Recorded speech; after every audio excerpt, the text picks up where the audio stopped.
Hello বন্ধুরা, কেমন আছেন সবাই? আশা রাখছি আপনারা প্রত্যেকেই যে যেখানেই আছেন খুবই ভালো আছেন। আমি আপনাদের বন্ধু মৌসুমী, মৌসুমীজ ওয়ার্ল্ডের নতুন একটা রেসিপি ভিডিওতে আপনাদের জানাই অনেক অনেক স্বাগত। আজ আমি আপনাদের সাথে শেয়ার করব শঙ্কর মাছের কালিয়ার দুর্দান্ত একটা রেসিপি। আশা করছি যারা মাছ পছন্দ করেন কিংবা যারা শঙ্কর মাছ খান তাদের কিন্তু আজকের রেসিপিটা ভীষণই ভালো লাগবে। তো চলুন চলে যাই মূল রেসিপিতে। এখানে আমি 500 গ্রাম পরিমাণ শঙ্কর মাছ দোকান থেকে যেরকম পিস করে দিয়েছে সেভাবেই কিন্তু কাটিয়ে এনেছি, আর কিভাবে রান্না করছি সেটা দেখিয়ে দেব। প্রথমেই কিন্তু পরিষ্কারভাবে ধুয়ে নেওয়ার পর লবণ এবং হলুদ মাখিয়ে মিনিট 10 সময়ের জন্য মাছটাকে রেখে দেব। যারা শঙ্কর মাছ পছন্দ করেন তারা জানেন এর স্বাদ কিরকম হয়ে থাকে, আর এভাবে রান্না করলে তো এত সুন্দর স্বাদ হয়, কোনো তুলনাই হবে না। আমি কিন্তু প্রথমেই কড়াইতে বসিয়ে দিয়েছি, তেল গরম হতে নিয়েছি সর্ষের তেল বেশ কিছু পরিমাণ। তেল গরম হয়ে যাওয়ার পর টুকরো করে কেটে রাখা আলু, আমি কিন্তু দুটো মাঝারি সাইজের আলু ব্যবহার করেছি আজকে রান্নার জন্য, সেই আলুটাকে প্রথমে ভেজে নিচ্ছি। আলু ভাজার সময় আমি ব্যবহার করব সামান্য পরিমাণ লবণ এবং সামান্য পরিমাণ হলুদ। আমি তেল গরম হয়ে যাওয়ার পর প্রথমে কিন্তু মাছগুলোকেও ভেজে নিতে পারতাম, সেটা না করে আমি দুটো কারণে প্রথমে আলুগুলোকে ভেজে নিচ্ছি। প্রথমত, রান্নাটার জন্য আমাকে কিন্তু আলুটা ভেজে নিতেই হতো, আর দ্বিতীয়ত যে মাছগুলোর চামড়া মোটা বা পুরু হয়ে থাকে সেগুলো কিন্তু অনেক সময় দেখা যায় ভাজার সময় ভীষণভাবে ফোটে। এই ফোটাটার সম্ভাবনা কিন্তু অনেকটাই কমে যায় ভাজা তেলে রান্নাটা করলে। সেই কারণেই কিন্তু প্রথমেই আমি তেল গরম হয়ে যাওয়ার পর আলুগুলোকে ভেজে নিয়েছি। আর এবার ওই একই তেলে আমি আগে থেকে শঙ্কর মাছের গায়ে লবণ হলুদ মাখিয়ে রেখেছিলাম মিনিট 10 আগে, সেই মাছগুলোই কিন্তু ভেজে নেব। তবে এই মাছগুলো আমি খুব বেশি কড়া করে ভাজবো না। খুন্তির সাহায্যে উল্টে পাল্টে একটু ভালোভাবে কালার আসা অবধি ভেজে নিয়ে আমি কিন্তু তুলে নেব। খুব বেশি ভাজলে মাছগুলো কিন্তু রান্নার পর বেশ শক্ত লাগবে খেতে। আমার মাছগুলো কিন্তু ভাজা হয়ে গেছে, তেল ঝরিয়ে তুলেও নিয়েছি, আর বাকি মাছগুলো একইভাবে ভেজে নেব। হালকা করে ভেজেছি প্রত্যেকটা মাছকে, আর এগুলোকেও ঠিক একইভাবে ভেজে তুলব। এই মাছের মধ্যে কিন্তু মাছের তেলও রয়েছে, যেটাও আমি রান্নার জন্য ব্যবহার করব, তবে এখন আমি সেটাকে ভেজে নিলাম না। একে একে সমস্ত মাছগুলোই আমি ভেজে তুলে নিয়েছি। আর এবার ফোড়ন হিসেবে দিয়ে দিলাম গোটা গরম মশলা, একটা চিড়ে নেওয়া শুকনো লঙ্কা, আর কিছুটা গোটা জিরে।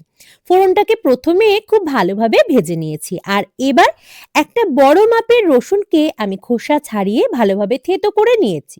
আমি বেশিরভাগ রান্নার ক্ষেত্রে কিন্তু থেঁতো করেই রসুনটা ব্যবহার করতে বেশি পছন্দ করি, তাই এভাবেই আজকেও ব্যবহার করছি। রসুনটাকে অল্প কিছু সময়ের জন্য প্রথমে ভেজে নিচ্ছি, আর তারপর একটু ভালোভাবে কালার আসতে শুরু করে দিলে এর মধ্যে দিয়ে দেব 2 চামচ পরিমাণ আদা বাটা।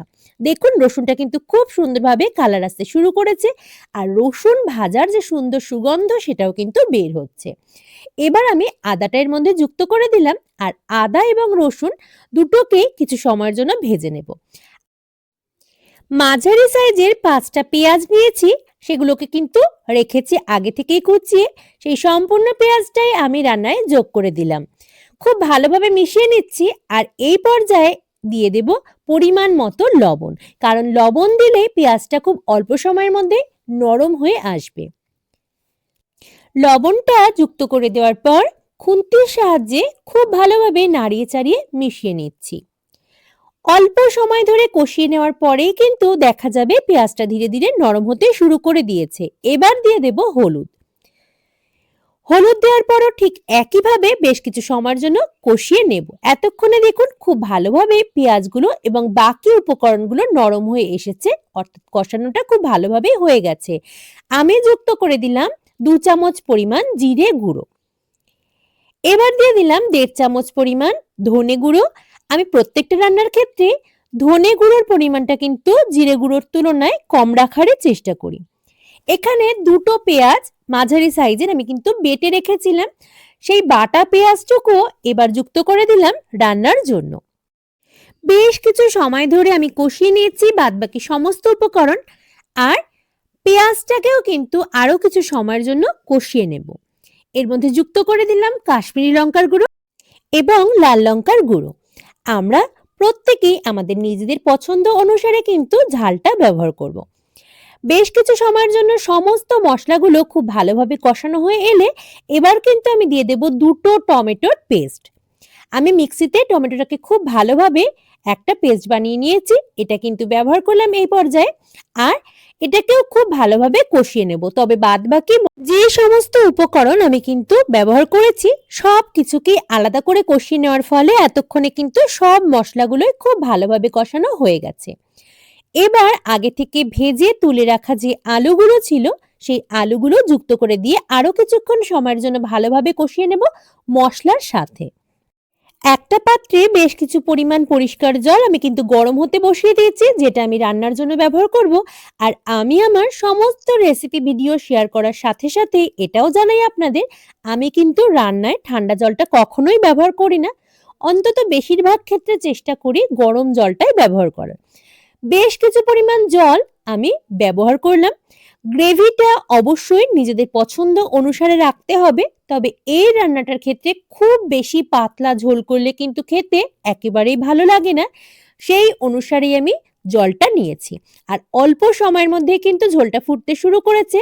আলুটা সেদ্ধ হওয়া অবধি অপেক্ষা করতে হবে। আর এখন আমি আগেই বলেছিলাম যে মাছের তেলগুলো আমি কিন্তু ভাজার সময় কিংবা কষানোর সময় ব্যবহার করিনি। ঝোলটা ফুটে যাওয়ার পর আমি দিয়ে দিলাম ঝোলের মধ্যে। এই সময় ঝোলের মধ্যে দিয়ে দিলে কিন্তু অল্প সময় সেদ্ধও হয়ে যাবে আর ভেঙে চুরে একেবারে গলেও যাবে না। আলুগুলো এতক্ষণে খুব ভালোভাবে সেদ্ধ হয়ে গেছে। এবার এর মধ্যে দিয়ে দেব আগে থেকে ভেজে তুলে রাখা সমস্ত মাছগুলো। মাছগুলোকে দেওয়ার পর মিনিট কয়েক সময়ের জন্য খুব ভালোভাবে জাল করে নেব। তারপরেই কিন্তু আমার রান্নাটা রেডি হয়ে যাবে। হ্যাঁ, তবে আরো দুটো উপকরণ মেশানো আমার বাকি রয়েছে, সেটা দেব রান্নার একেবারে শেষে। দেখুন মাছগুলোও কিন্তু মিনিট কয়েক সময়ের জন্য ভালোভাবে ঝোলের সাথে ফুটেছে আর মাছগুলোও সেদ্ধ হয়ে গেছে সুন্দরভাবে। এবার গ্যাসের ফ্লেমটা আবারও মিডিয়ামে রেখে দিয়ে দিলাম 1 চামচ পরিমাণ শাহি গরম মশলার গুঁড়ো এবং দিয়ে দেব কিছু পরিমাণ ঘি। আমার রান্নাটা কিন্তু একেবারে কমপ্লিট পরিবেশনের জন্য। আর শঙ্কর মাছ কিন্তু ঠান্ডা হয়ে গেলে খেতে একেবারেই ভালো লাগবে না, তাই পরিবেশন করতে হবে গরম অবস্থাতে। কেমন লাগলো আজকের রেসিপিটি অবশ্যই জানাবেন কমেন্ট করে। ভালো লাগলে লাইক করতে ভুলবেন না। আর যারা প্রথমবার দেখছেন মৌসুমীজ ওয়ার্ল্ডকে আমি অনুরোধ করব সাবস্ক্রাইব করে পাশে থাকবার জন্য। আন্তরিকভাবে ধন্যবাদ জানাই আমার প্রত্যেক বন্ধুকে। অবশ্যই আপনাদের লাইক, আপনাদের কমেন্ট এবং আপনাদের সাবস্ক্রিপশন চাই। আজকের মতো এই পর্যন্তই, টাটা।